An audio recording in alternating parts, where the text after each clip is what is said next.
तुम मोक्ष सुख को प्राप्त करने का लक्ष्य बनाओ और या तो दिव्यानंद प्राप्ति को लक्ष्य बनाओ। तो आप फिर वहां पहुंचे कि आनंद प्राप्ति और दुख निवृत्ति। दुख निवृत्ति का लक्ष्य आनंद प्राप्ति में अंडरस्टूड है। कैसे अंडरस्टूड है? जैसे देखिए, कोई व्यक्ति कहे मेरी गरीबी दूर कर दो और मुझे धनवान बना दो। अरे केवल ये बोलो धनवान बना दो। जब धनवान बन जाओगे तो गरीबी तो अपने आप चली जाएगी ना। मेरी बीमारी मिटा दो, मुझे स्वस्थ बना दो। अरे जब स्वस्थ हो जाओगे तो बीमारी तो अपने आप चली जाएगी। ऐसे ही आनंद प्राप्ति होने पर दुख निवृत्ति स्वयमेव हो जाती है। उसके लिए अलग से प्रयत्न नहीं करना पड़ता। ठीक ठीक ठीक, समझ में आ गया आ गया। तो स्वामी जी ये बताइए जरा, जो अभी तक सामने नहीं आया उत्तर, ये आनंद हम लोग क्यों चाहते हैं और सब जीव चाहते हैं और नेचुरल चाहते हैं, क्यों? हाँ, प्रत्येक जीव आनंद ही क्यों चाहता है, इस प्रश्न का उत्तर केवल केवल सनातन वैदिक धर्म में है। और किसी दर्शन ने, किसी ग्रंथ ने, किसी धर्म ने इस प्रश्न का उत्तर नहीं दिया, लेकिन हमारे सनातन धर्म ने इसका उत्तर दिया। क्यों विश्व का प्रत्येक जीव बिना किसी के सिखाए पढ़ाए आनंद ही चाहने लगा? नेचुरल। हाँ, क्यों? इसलिए क्योंकि विश्व का प्रत्येक जीव ईश्वर का अंश है। बहुत ध्यान से सुनिएगा। वेद कहता है चिन्मात्रम श्री हरेरंशम सूक्ष्ममक्षरम अव्ययम कृष्णाधीनमिति प्राहुर जीवम ज्ञान गुणाश्रयम। जीवात्मा अंश है, परमात्मा अंशी है।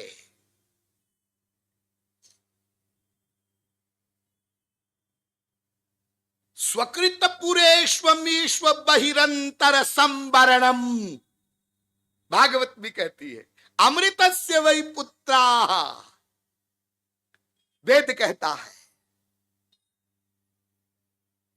और ये जीवात्मा जो परमात्मा का अंश है ना, हाँ, ये परमात्मा में ही रहता है। इसका निवास परमात्मा में है। यह आत्मनितिष्ठति, वेद कहता है।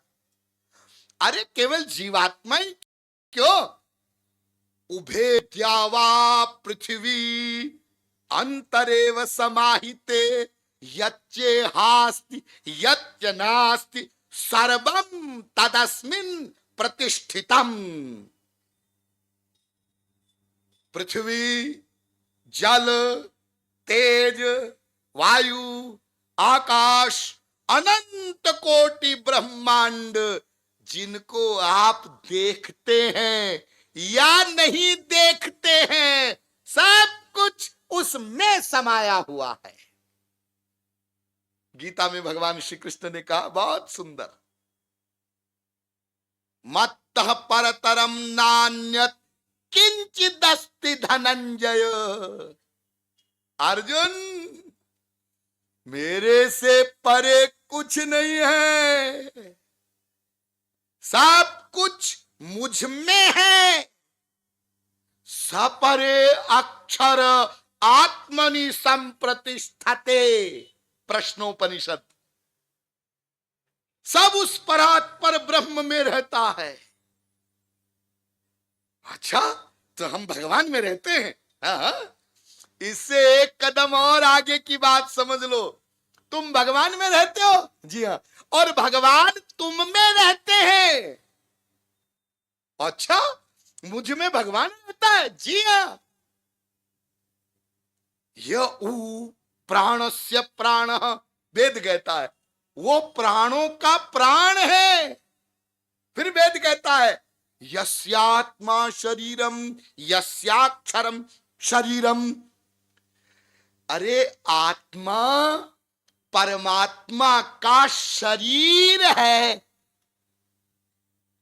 जरा बुद्धि लगाइएगा, एक होता है शरीर और एक होता है शरीरी। शरीरी जैसे आपका ये शरीर है और आप शरीरी हैं। आप माने आत्मा, मैंने बताया था एक दिन आपको। तो आत्मा शरीरी है और आपका ये शरीर है, तो इस शरीर का शरीरी आत्मा है। हाँ हाँ हाँ, यदि इस शरीर में से आत्मा निकल जाए तो शरीर 0/100। हाँ हाँ, ठीक इसी प्रकार से हम जो आत्मा है ना, आत्मा, हाँ, आत्मा का शरीरी परमात्मा है और आत्मा उसका शरीर है। कृष्ण में नमवेहित्व मात्मानम अखिलात्मनाम। भागवत में वेद अभ्यास करें, श्री कृष्ण समस्त आत्माओं की आत्मा है। हरिर्देह भृतामात्मा स्वयं प्रकृतिरीश्वर। वो श्री हरि ही समस्त देहधारियों की आत्मा है। लेकिन, एक लेकिन लगाया, जैसे इस शरीर में आत्मा है, हाँ, वो आत्मा कर्म बंधन में है, मजबूरी है। आत्मा, जीवात्मा भगवत प्राप्ति से पहले बिना शरीर के नहीं रह सकता।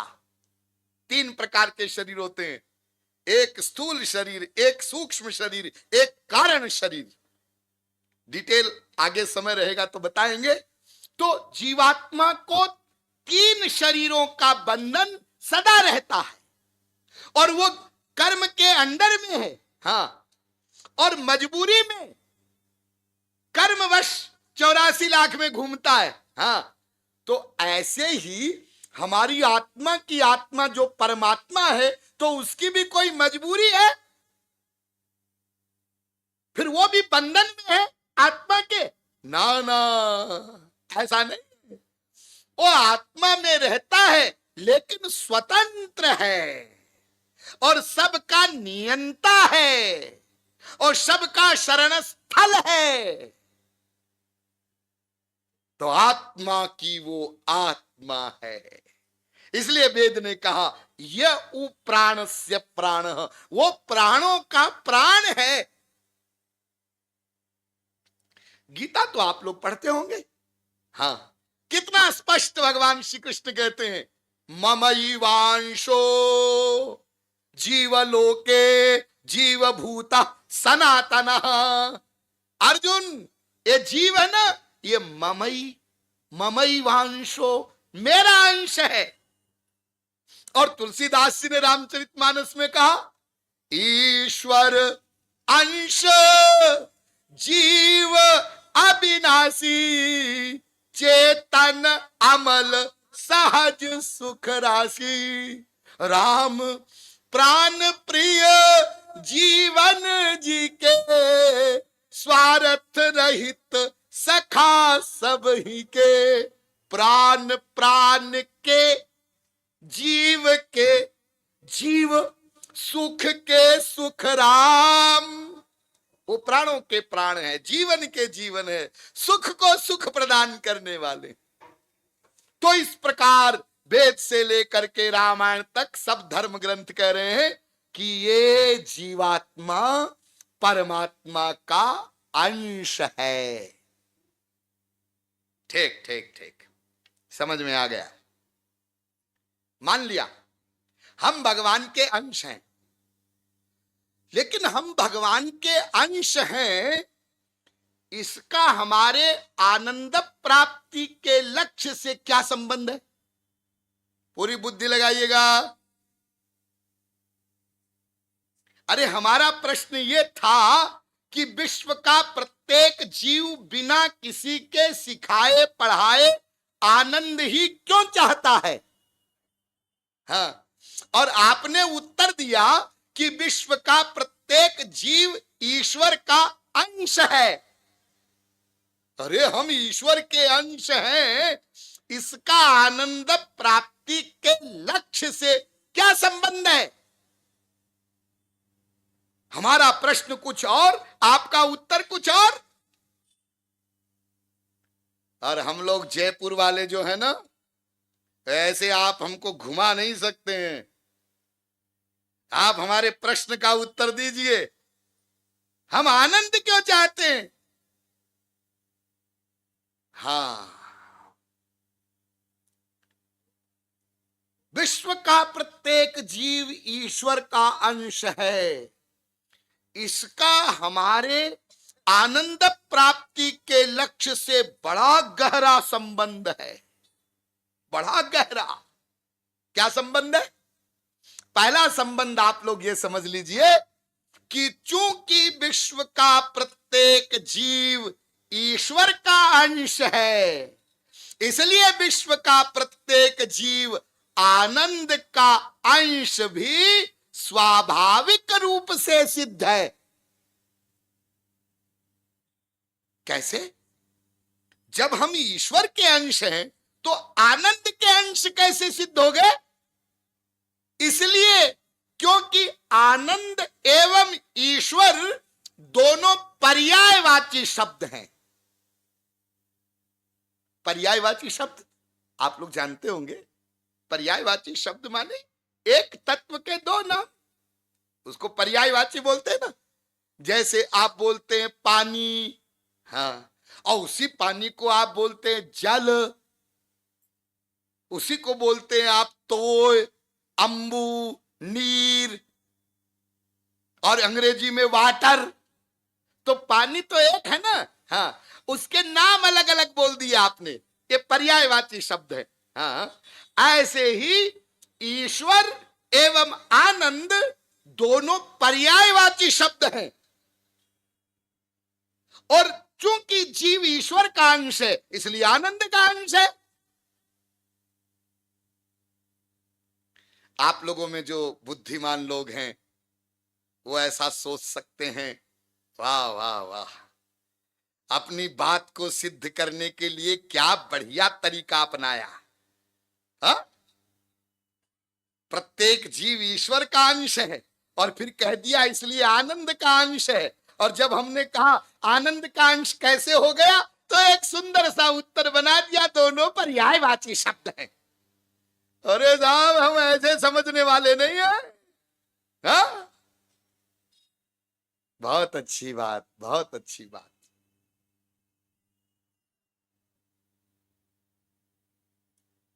ईश्वरीय विषय को जहां तक हो सके, यहां तक बुद्धि जाए, तर्क करके समझो।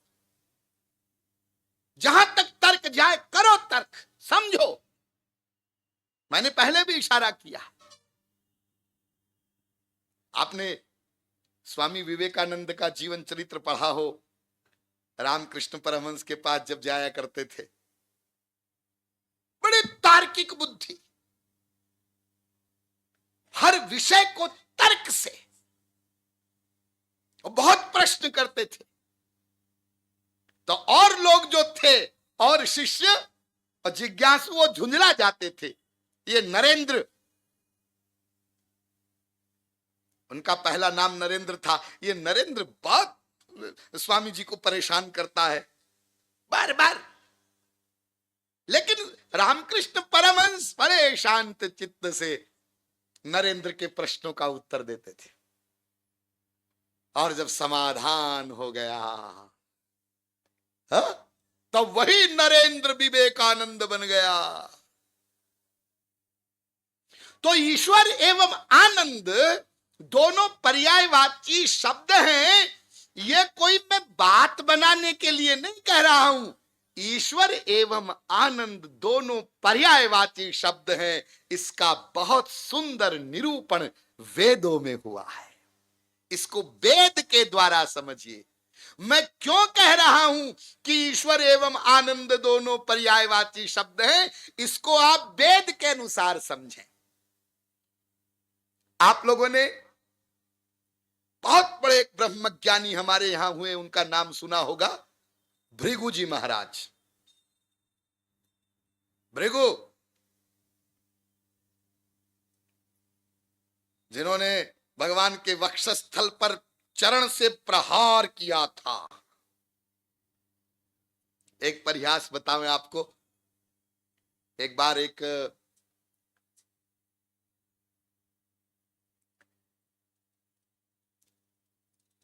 एक पादरी जी मिले हमें। तो उन्होंने कहा, स्वामी जी, हमारा जो ईसाई धर्म है इसमें करुणा दया भरी पड़ी है।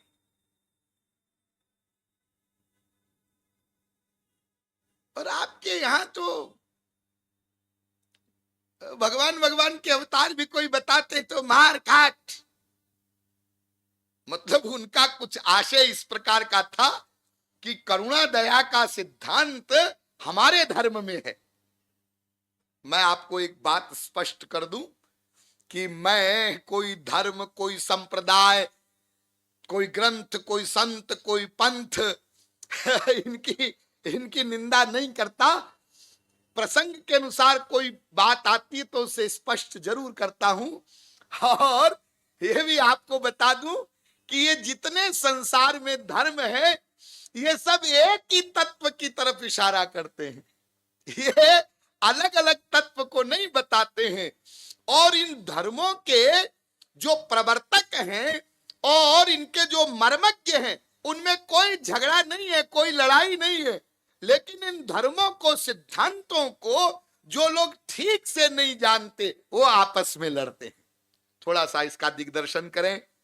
ये अनेक प्रकार के जो धर्म आदि हैं इनमें क्या अंतर है, इनके कहने में क्या अंतर है और लड़ाई क्यों होती है।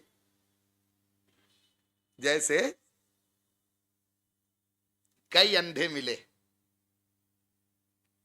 एक हाथी खड़ा था। तो एक अंधे ने हाथी का पैर पकड़ा। उससे पूछा गया, भाई हाथी कैसा होता है? तो उसने कहा, गोल गोल ऐसा लकड़ी का लट्ठा होता है, ऐसा हाथी होता है। एक अंधे ने हाथी की पूंछ पकड़ी। उसको पूछा, हाथी कैसा होता है? ऐसे लंबा लंबा झाड़ू जैसा। पकड़ा। उससे पूछा, हाथी कैसा होता है? उसने कहा, बहुत बड़ी, कोई जैसे टंकी। अब आपस में लड़ने लग गए। वो कहता है मेरी बात सही है, वो कहता है मेरी बात सही है, तुम गलत बोल रहे हो, वो कहता तुम गलत बोल रहे हो। ये सारे के सारे अंधे हाथी का ही निरूपण कर रहे हैं। लेकिन एक हाथी के पैर को बता रहा है, एक हाथी की पूंछ को बता रहा है, एक हाथी के कान को बता रहा है, और एक हाथी के पूरे शरीर को जो देख रहा है वो इन सब की लड़ाई को देखकर हंसता है। कितने बेवकूफ हैं। बातें तो सब हाथी की कर रहे हैं लेकिन आपस में लड़ रहे हैं। अरे गोल गोल है, ये हाथी का पैर है, ये हाथी की सूंड है, ये पूंछ है, ये कान है। तो एक बात का हमको गौरव है, ध्यान दीजिए, ये गौरव हमारा है। हमारा वैदिक सनातन धर्म ऐसा है जो हाथी का पूरा पूरा निरूपण करता है, यानी ईश्वर का पूरा पूरा स्वरूप बताता है। उसमें केजी से लेकर ABCD से लेकर अंतिम सीमा तक का जो ज्ञान हो सकता है वो वैदिक सनातन धर्म में है। और अन्य जो धर्म आदि है उनमें थोड़े थोड़े स्तर का निरूपण है। वो गलत नहीं है ठीक, लेकिन स्तर थोड़े थोड़े हैं। और यहां पर समग्र ज्ञान है। तो बेचारे भोले वाले पादरी जी, उन्होंने कहा स्वामी जी, करुणा का सिद्धांत हमारे यहाँ, हमारे जो ईसा मसीह हैं उनका सिद्धांत देखिए, इतनी दया, इतनी करुणा कि उन्होंने कहा यदि कोई तुम्हारे बाएं गाल पर थप्पड़ मारे तो दायां सामने कर दो और मार ले भैया, फिर दाएं पर मारे तो फिर बायां कर दो और मार। कितनी दया। तो हमने कहा आप संत हैं, दया तो बहुत बड़ी है, लेकिन एक बात बताइए पादरी साहब, जब वो झापड़ बाएं गाल के बाद दाएं पर मारेगा और फिर दाएं से फिर बाएं पर मारेगा, ऐसे 10-20 झापड़ मारेगा तो उसके भी हाथ में दर्द तो होगा। अरे झापड़ मारने वाले के भी तो दर्द होगा ना। कभी कभी माताएं बहनें जब बच्चा बड़ा हो जाता है और बचपन की तरह उसको मारती हैं, तो थोड़ा बड़ा हो गया और उसको जोर से मारा तो खुद को ही लगी, तो खुद ही हाथ करती है, बदतमीज इतना बड़ा हो गया मेरे ही लग गई। तो मारने वाले को भी तो लगती है ना। तो हमने कहा मैं निवेदन करूं कि हमारे प्रभु कितने दयालु हैं कि भृगु जी महाराज ने अकारण भगवान के वक्षस्थल पर लात मारी। तो जब लात मारी तो भगवान ने ये नहीं कहा भृगु जी और 10-20 मारो, ये नहीं कहा, तो उनके चरण को लेकर सहलाने लगे, मेरा कठोर वक्षस्थल, कहीं आपके चरण में कोई कष्ट तो नहीं हुआ। और उन भृगुजी महाराज के चरण को सदा के लिए वक्षस्थल पर धारण कर लिया। बोलो दया करुणा किसको कहते हैं? वास्तविक करुणा क्या है? तो मैं आपको एक संकेत कर रहा हूं, प्रसंग पर आइए। तो वो भृगुजी महाराज, उनके द्वारा आपको बताते हैं ईश्वर और आनंद दोनों पर्यायवाची कैसे हैं। तो ये भृगुजी महाराज वरुण के पुत्र थे। जब उनको ब्रह्म को जानने की जिज्ञासा हुई, ब्रह्म को जाने, तो अपने पिता वरुण के पास गए। अरे जब हमारे पिता ही गुरु बनाने योग्य हैं तो अपने पिता को ही गुरु बना ले। अपने पिता के पास जाकर उन्होंने पूछा, भृगुर वै वारुणि वरुणम पितरम उपससार अधि भगवो ब्रह्मेति। श्रद्धा पूर्वक नमन किया और पूछा, अधि भगवो ब्रह्मेति, पिताजी ब्रह्म किसको कहते हैं? यस्मिन् ज्ञाते सर्वमिदं विज्ञातम भवति, ये ना श्रुतम श्रुतम भवत्य मतम मतम विज्ञातम विज्ञातम। जिसको जान लेने से और कुछ भी जानना शेष नहीं रह जाता, जिसको जान लेने से बिना जाना हुआ भी जानने में आ जाता है, वो परम तत्व ब्रह्म क्या है? ब्रह्म किसको कहते हैं? वरुण प्रसन्न हुए, मेरा पुत्र ब्रह्म को जानना चाहता है। अब इसको मैं कैसे समझाऊं? तो वरुण ने उत्तर दिया, ब्रह्म की, भगवान की एक परिभाषा बताया। और ध्यान दीजिए, ऐसी परिभाषा जो केवल भगवान पर ही लागू होती है। क्या परिभाषा?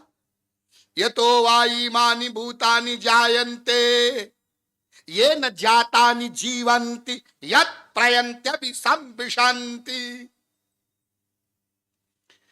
जिससे संपूर्ण भूतों की उत्पत्ति होती है, जिसमें संपूर्ण भूत स्थित हैं और जिसमें संपूर्ण भूतों का लय हो जाता है, ये ब्रह्म की परिभाषा है। और इसलिए देखिए,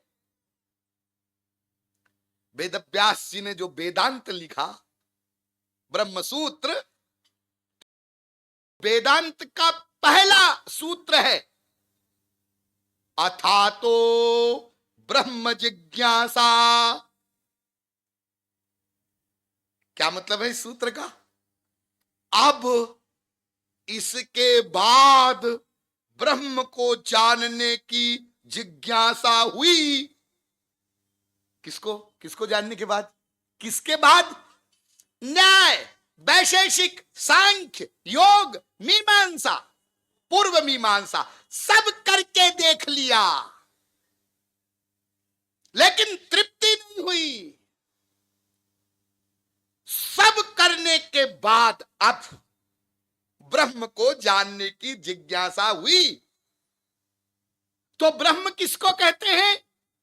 तो दूसरा सूत्र बनाया वेदव्यास जी ने, यानी ब्रह्म की परिभाषा बताई, जन्माद्यस्य यतः।